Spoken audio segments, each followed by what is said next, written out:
मेल हांख्रायनाय जागोन नामा? खौरां मेल हांख्रायगिरि मेल जाना जाबाय दाखालि मोनसे मेलावहाय निउसआव बुंदों सानथामनि सिगां जे अबिनाश दैमारिया माने फार्मार ससाइटिनिफ्राय रां जाख'नाय होननानै होनदों।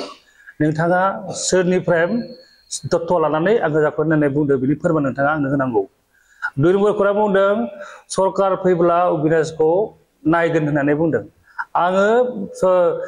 नोंथांजोंहाय 20 बोसोर आं एमएलए इलेक्शननिफ्राय जुरिजेननानै 20 बोसोर आं नोंथांनो थाबोदों। नोंथाङा आंखौ नुवाखैमोन नामा? दा सरकार फैब्ला नायगोन होनदों। नोंथाङा आंखौलाय सरकार फैब्ला मा नायनो? नोंथाङा देरहाखाया बेखौ आंखौ नायनायनि खुनु मुलाम्फा गैया। रियन दैमारिया सारा बुंदों आंखौ माने अबिनाशआल' धोनि जादों होननानै। किन्तु जोंनि गोदो गोदायनिफ्रायनो आंनि आइ आफा आरो न'खरा जोंनिया आबाद मावना जाग्रोबाय था आरो जोंहा सोलिनाय अबस्था जेरै दोङो एसांनो जोंहा दोङो। आं बेखौनो बुंनो थाङो अबिनाश दैमारिया 37टा सेल्फ हेल्प ग्रुपनो 13.14 लाख रां गभ अफ इन्डियानिफ्राय रां लाबोनानै होदोंमोन। किन्तु दिनै नोंनि सरकारनि समावहाय 20 बोसोर एमएलएनि समावनो बे फैसा लाबोदोंमोन। किन्तु नोंथाङा आबादारिफोरनो सेल्फ हेल्प ग्रुपनो खैजोननो नोंथाङा मा होनना बुङो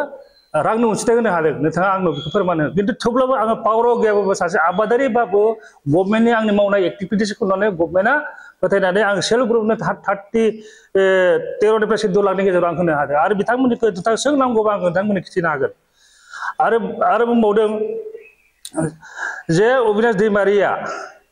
गभ अफ इन्डियानिफ्राय बानाना फाइबार इन्डास्ट्रि ससाइटियाव लाबोनो हादों। बे खोथाया रोखा। नोंथाङा नायनो हायो जे पिडिएफआव बे इन्डास्ट्रिया जिरायगासिनो दङ। आंहा गोबां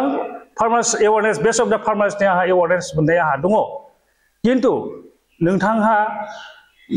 20 बोसोर एमएलए जानायनि सिगां नोंथाङा सासे काट पेपारिमोन। थेवब्लाबो दायो आं नुनो मोनदों नोंथांनि माबाखौ माने डिजिग्नेशनखौ नोंथाङा धन आरजिनायसो एवार्ड मोननो नोंथाङा समायो आरो बिनि बादै जेबो समाया। आं बेखौ बुंबावनो नागिरदों इउपिए सरकार फैनाय लोगो लोगोनो बा प्रमद बर' सरकार फैनाय लोगो लोगोनो एपिसिफोरनो फार्मार प्रडिउसार कम्पानि जायखौ ससाइटि बुङो बिथांमोननो जोङो 2 लाख करि जों होनो हादों। आरो नोंथांनि जे हाग्रामा सरकार बे सरकारनि समाव नोंथांमोना एपिसि बा फार्मार प्रडिउसार कम्पानि नोंथांमोना खै लाख रां होनो हादों। आं बेखौ नोंथांमोननिसिम बुङो। आरो जोङो प्रमद बर' सरकारनि सार फैनाय लोगो लोगोनो जोंनि जे जायफोर आबादारिफोर मोजां आइजो आबादारिफोरनो जोङो बिना फैसा लाया लाफानो जे पार्टिखौ नाया लाफानो जोङो फ्रि अफ कस्टआव होनो हादों। दानि जुगाव आथिखालाव महिलाफोराबो समानै हौवाफोरजों समानै आबाद मावनो हायो। किन्तु नोंथांमोननि समावहाय रावबो आइजोनो नोंथांमोना ट्रेक्टर होनायखौ जों नुनो मोनाखै। आरो जोङो एपिसिनो गोबां ट्रेक्टर होदों। नोंथांमोना नायगौबा बुंनो हायो जोंहा गासै 12टा एपिसिनो जों होनाय जाबाय। कमप्लिट बेखौ जुदि आं फैसा लादोंब्ला नोंथांनो आं फोरमान होनो हागोन बबे एपिसिनिफ्राय जोङो होदों नोंथांनो जों फोरमान होनो हागोन। आं बेखौ बुंबावनो गोसो खालामबावदों जे जोङो बे बावैसोनि गेजेरावहाय प्रमद बर' सरकार आरो प्रमद बर' सारनि दैदेननाय आरो गुबुन सारनि दैदेननायावहाय जों एपिसिफोरनो 35टा एपिसिनो 30 निफ्राय 35 लाख थाखा रां होनो थांगासिनो दङ। किन्तु नोंथांमोननि आमोलाव 17 बोसोर सरकार खुंनायाव आरो नोंथाङा 20 बोसोर एमएलए जानायावहाय रावबो एपिसिनो नोंथांमोना थाइसे थाखा रां होनो हानायखौ जों नुनो मोनाखै। जुदि नोंथाङा होनो हादोंब्ला नोङो 20 बोसोरनि आमोलावहाय होनो हादोंबा आंनो नोंथाङा रेकर्ड देखायना आंनो होनांगोन आरो आंनो फिन बुंफोरनायखौ आंनो होनांगौ। आं बेखौ नोंथांखौ डिमान्ड खालामो। इउपिए सरकार फैनाय लोगो लोगोनो जोंहा जितु सेल सेन्टार जोङो लाबोनो हादों आरो जुखामनि सेल सेन्टार जों लाबोनो हादों। नोंथाङा 20 बोसोर जानानै सासे केबिनेट मिनिस्टार जानानै उदालगुरि ओनसोलावहाय बा सारा बिटिआर हालामाव नोंथाङा सेल सेन्टार बा प्रक्रिउरमेन्ट सेन्टार नोंथाङा लाबोनो हायाखै। जों प्रमद बर' सरकार फैनाय लोगो लोगोनो सारि बोसोराव जोङो प्रक्रिउरमेन्ट सेन्टार लाबोनो हादों। जुखामनि दामखौ जों बारायनो हादों। नोंनि सरकार बिपिएफ सरकार आरो नों केबिनेट मिनिस्टार सरकार जानाय समाव जों थांदोंमोन रिकुवेस्ट खालामनो जोंनि आबादारिफ्रा माइखौ 400-500 थाखा फाननांगो होननानै। किन्तु नोंथांनो जोङो मेम'रेन्डामबो होदों आरो नोंथांनो हेमन्त बिश्व शर्मानोबो जों मेम'रेन्डाम होदों आरो सनवाल सारनोबो जों मेम'रेन्डाम होदों। जे माइनि रेटखौ बारायनांगौ आरो जोंहा जुखामफोरनि रेटखौ बारायनांगौ होननानै होदों खिन्थु नोंथाङा हायासै जोंनि सारि बोसोराव बर' सारिनि दैदेननायाव आरो गुबुन सारिनि दैदेननायाव जोङो माइनि सेन्टारखौ जों बहायनो हादों आरो जुखाम सेन्टारखौ जों बहायनो हादों आं बेखौ रोखा बुङो इउपिए सरकार फैनाय लोगो लोगोनो जोङो क्रप इन्सुरेन्स जों लाबोनो हादों जुखामनि इन्सुरेन्स लाबोनो हादों माइनि इन्सुरेन्स लाबोनो हादों आरो बावैसो 14,000 बेनिफिसियारिफोरा मोननो हाबाय होमबा नोंथाङा बै समाव जोंनि आबादारिफ्रा गोबां लस जानो गोनां जादोंमोन खिन्थु नोंथाङा बाथ्रा बुंदो ने दिनैसिमबो नोङो केबिनेट मिनिस्टार जानानै नों एसेम्ब्लियाव आबादारिनि थाखाय फंसे बाथ्रा बुंनानै रेकर्ड दङ ना आंथ' नुनो मोनाखै नों रेकर्ड बुंनाय नोङो आं नुनो मोनो एसेम्ब्लियावहाय जेबो बाथ्रा बुंनायखौ आं नुवासै नोंखौ बे बोसोराव आं जेबो बुंनायखौ नुवाखै आं बेखौनो खावलायो नोंथाङा जेबो आबादारिफोरनि थाखाय जेबो कन्ट्रिबिउसन गैया आरो आं नोंखौ दाथिखौ बुंगासिनो दङ आरो माने रिहन दैमारि सारा दायो माने एकदम फुल खोथा बुंसै आंखौ जाखौलाय बुंदोंथ' आंबो बेखौ फुल खोथाखौ बुंनो थांसिगोन दा रिहन दैमारि सारा जेब्लाखि आस्था एनजिअ दोङो बे आस्था एनजिअ अफिसा आगोल बिएड कलेजनिसोमोन दायो माब्रै आस्था एनजिअआ दखल खालामनो हाखो बेखौ गोदोहाय बिएड कलेजखौ आबसुआसो दखल खालामोमोन आबसुखौ थगायनानै जानानै दायो आस्था एनजिअखौ बिएड कलेजखौ दायो आस्था अफिस बानायना दोननायखौ जों नुनो मोन्दों आरो बिनि प्रेसिडेन्टआ सोर प्रेसिडेन्ट सेक्रेटारिया सोर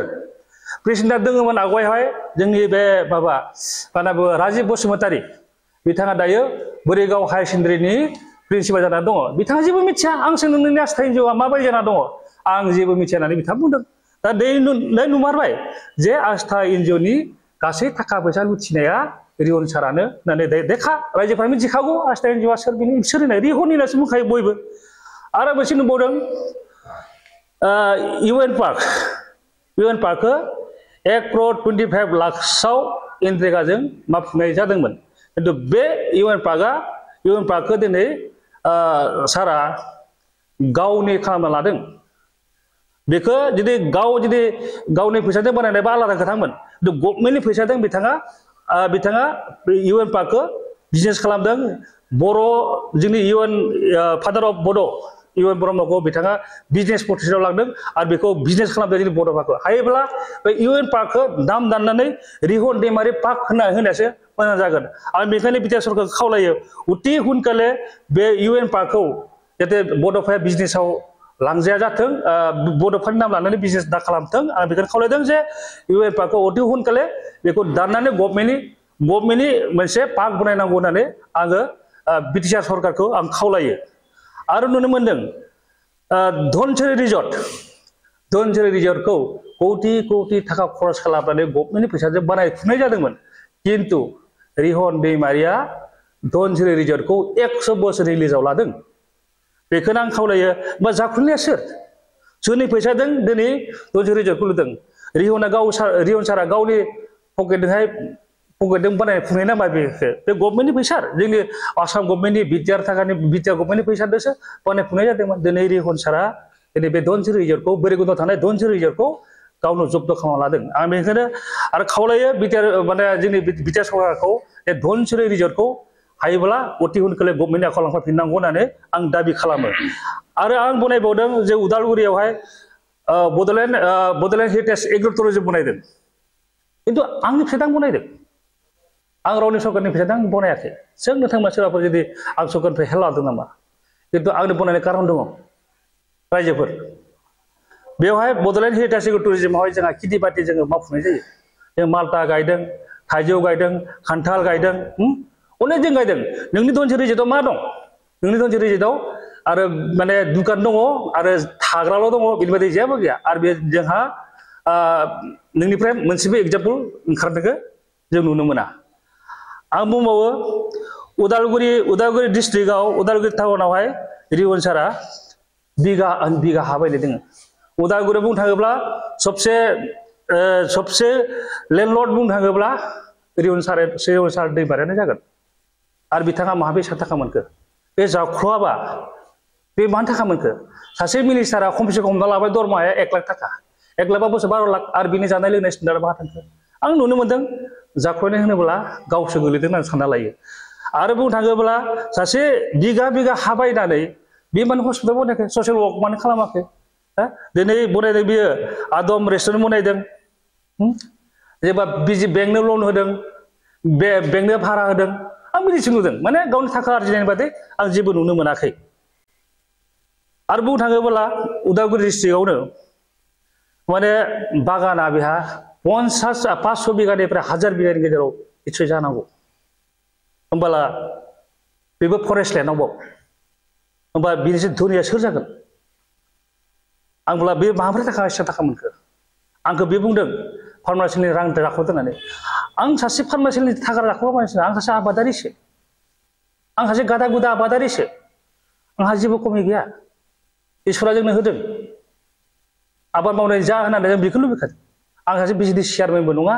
सासे एमएलएबो नङा सासे एमसिएलएबो नङा आं सासे आबादारिसो आंहा जाख'नानै आंहा बिदि गोहो गैया आरो जाख'दोंमोनब्ला आं नोंबायदि बे बिगा बिगा हा बायनो हागौमोन बिगा बिगा साफा मावनो हागौमोन आं बहुद खामानि मावनो हागौमोन आरो मिथिनो मोनबावदों बैयावहाय मोनसे साहा फेक्टरि जादों बे गलमा खाथियावहाय टि फेक्टरि बेयावहाय हनुमानजोंबो पार्टनारशिप दङ होननानै जों खोनानो मोनो बे बेसेबां हयथ' आं बेखौ मिथिया खिन्थु खोनायो खिन्थु पाब्लिकआ बुङो आरो बेखौ बुंबावनो गोसो जाबावदों 30 बोसोर जेब्लाखि एमएलए मिनिस्टार 10 बोसोर मिनिस्टार 10 बोसोर एमएलए जादोंमोन होमब्ला नोंथाङा खैजोन बर' गथ'फोरखौ कन्ट्रेक्टर बनायदों आरो खैजोन मानसिखौ नोंथाङा रांखान्थि बेलायाव जौगाथाय होनो हादों बेखौ आं नुनो मोनाखै खिन्थु आं मोनसेल' नुदों खोनादों पाब्लिकनिफ्राय बुंनायखौ बै बाजाज अशोक बाजाजनो बिथाङा पार्टनारशिपआव थायो होननायखौ जों खोनानो मोनदों बे कन्ट्रेक्टरफोरनि बुंनाय खोथा आरो कन्ट्रेक्टर मिथिखागोन जिबौ आथिंखौ नुयो बिदि हिसाबैब्ला अशोक बाजाजजों रिवन सारा कन्ट्रेक्टआव सामिल दङ होननानै जों मिथियो नाथाय पाब्लिकनि बुंनाय दिबा होमब्ला गासै खामानिखौबो अशोक बाजाजनो कौटि होयोमोन बेखौ कन्ट्रेक्टरानो बुंनाय खोथा बियो नों खैजों कन्ट्रेक्टरफोरनो नोंथाङा होदों जों बेखौ नुवाखै जों नोङो कन्ट्रेक्टर एसोसिएसनफोरनाव आं बेखौ नुवाखै नोंखौ खोनादों जे कन्ट्रेक्टर एसोसिएसन नोंथाङा होनायखौ जों नुनो मोनाखै आरो बुंबावदों आङो भैरबकुन्दआवहाय दायो माने एमसिएलए गेलेनो रिवन सारा थांगासिनो दं होननानै खोनानो मोनदों मा नोंथाङा 20 बोसोर 10 बोसोर मिनिस्टार 10 बोसोर एमएलए जाखाबाय आरो नोंथांनो बेसेबां पावार नांगौ नोंथाङा कौटि थाखा गनायखाबाय बे बेलायाव अब्ला नोंल' जाबाय थासै नामा नोंहा मानसि गैया नामा नोंहा नोंनि एजेन्सि गथ'फोर गैया नामा नोंनो बनायलांनो गोसो गैया नामा दा नोंनि गेजेरावनो दोङो कनेसबो दोङो कनेसफोरना बेसेबां बोसोर माने नोंथां खस्थ' खालामगासिनो दङ कनेसरा दाबिदारमोन बिथांनो मानो होनो हाया आरो बे मा नाममोनथाय सनायनि सासे गथ' दङ बिथांमोनथ' दाबिदार बिथांनो मानो होनो हाया जोंहा सासे दङमोन आगोल एक्स माबानि रुबिसन दैमारि सनायथिंनि बिथांमोनखौ नोंथाङा मानसिबो बनायनो हाया नोंथाङाल' राजपुजा नामायबा जागोन नामा आं नुनो मोनो नोंथांजोंहाय आगोलावहाय बिक्रम मोदोंमोन नोंनि राइट हेन्ड बलेन मोदोंमोन नोंनि राइट हेन्ड बेनिफ्राय प्रनिल दैमारि मोदोंमोन राइट हेन्ड दिनै मानो खारखो नोंनिफ्राय नों गासिखौबो हेस्थ' खालामनो जोबनो नागिरोबा नोंनाव दाहोना थागोन नामा नों दाहोना सानफ्रोमबो रायबो नों दाहोना थागोन नामा दोंनाय अबिनाश दैमारिनि बागानाव साहा बागानावहाय आंनि मेनेजार दोङो फार्स्ट फरायसालिम दिनैसिमबो दोङो आंनि दुखानाव स्टाफफोर दङ आंनो मानो थाङा फार्स्ट दिनैसिम दोङो दिनै नोंनियावहाय मानो नोंनि नेता लिडारफ्रा मानो खारखो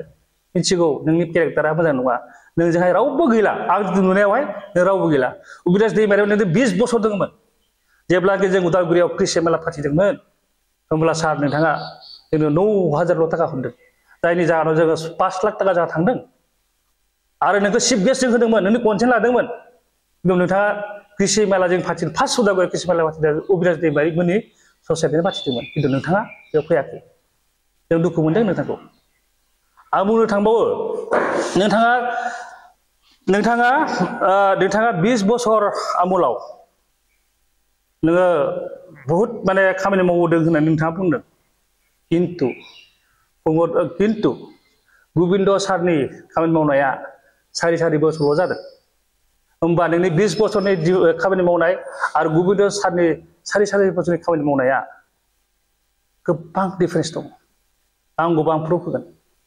नांगौबा आं बिसि थांनानै फट' खेबनानै आं नोंनो प्रुफ होगोन नोंनि खामानि मावनाया बेसेबां खिन्थु गोबिन्द सारा 4 बोसोराव नोंनि 20 बोसोर दं समान खामानि मावदों होमबा बेयावनो रोखा नों मा खालामखो नों गुबुननि थिखादासो लाबोदों